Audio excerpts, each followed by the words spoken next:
আমরা সোসাইটির যে গ্রাউন্ডে যেখানটায় বসে আমরা রোজ গল্প করি বা বাচ্চারা খেলে, আজকে আমরা প্ল্যান করেছি ওই দুর্গা মণ্ডপের ওপরে পার্টি করব, কুরকুরে পার্টি। এখন পার্টির যেটা সবচেয়ে মজা হচ্ছে, ছোটোবেলা ঠিক যেরকম ওই সবাই বাড়ি থেকে একটু একটু করে চাল আলু ডিম এনে যেরকম আমরা পার্টি পিকনিক করতাম, ঠিক এরকমই আমরা আজকে প্রত্যেকে 2 প্যাকেট করে কুরকুরে নিয়ে এসেছি। আর পেঁয়াজ টমেটো চাটের জন্য যেগুলো লাগবে, লেবু চাট মশলা সবাই বাড়ি থেকে একটু একটু করে নিয়ে এসেছি। সবাই একটা করে পেঁয়াজ একটা করে টমেটো এরকম আনার কথা ছিল। তো সেই দিয়ে এখন আমাদের হবে, এখানে তোড়জোড় চলছে। সবথেকে যেটা মজা লাগছে ওই যে বাড়ি থেকে একটু একটু করে আনা।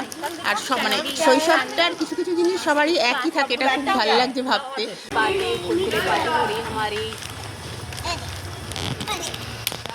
ছোটোবেলার কিছু কিছু জিনিস মনে হয় সবসময় কমন থাকে।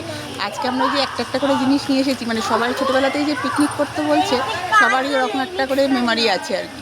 তো প্রত্যেকেই বিভিন্ন জায়গার, এখানে তো সবাই যে কলকাতা বা পশ্চিমবঙ্গের তা না, সবাই এখানে কিন্তু আমার বেশিরভাগ বন্ধুরাই ওখানে অবাঙালি। তো প্রত্যেকের ছোটোবেলার এই কমন জিনিসটা আজকে আমরা আবার নতুন করে করছি, খুব মজা লাগছে। পিকনিক তো আমরা প্রচুর করি, পার্টিও এধার ওধার হয়, কিন্তু এই জিনিসটাকে খুব মজা লাগছে।